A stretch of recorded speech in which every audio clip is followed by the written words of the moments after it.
অভিনেতা রাহুল অরুণোদয় ব্যানার্জির আকস্মিক মৃত্যু যেন পুরো টেলিভিশন ইন্ডাস্ট্রিকে নাড়িয়ে দিয়েছে। তালসারির সমুদ্রে শুটিং করতে গিয়ে জলে ডুবে মৃত্যু শুনতে যতটা সহজ, বাস্তবে ততটাই জটিল হয়ে উঠছে এই ঘটনার পর থেকেই একাধিক অসঙ্গতি সামনে আসছে। কেউ বলছেন শুটিং চলাকালীন দুর্ঘটনা, আবার কেউ বলছেন প্যাকআপের পর।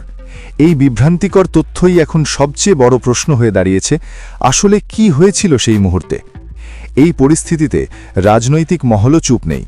সিপিআইএম নেতা শতরূপ ঘোষ স্পষ্ট ভাষায় জানিয়েছেন, এই ঘটনা যেন কোনোভাবেই চাপা না পড়ে।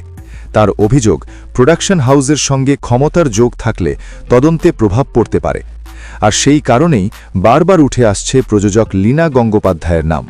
যদিও সরাসরি কোনো প্রমাণ নেই, তবুও অনেকেই মনে করছেন পুরো ঘটনার দায় এড়ানো যাবে না এত সহজে।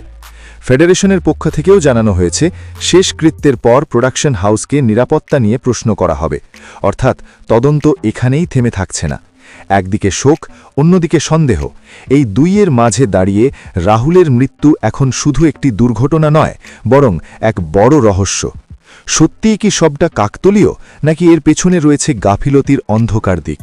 সময়ই দেবে সেই উত্তর।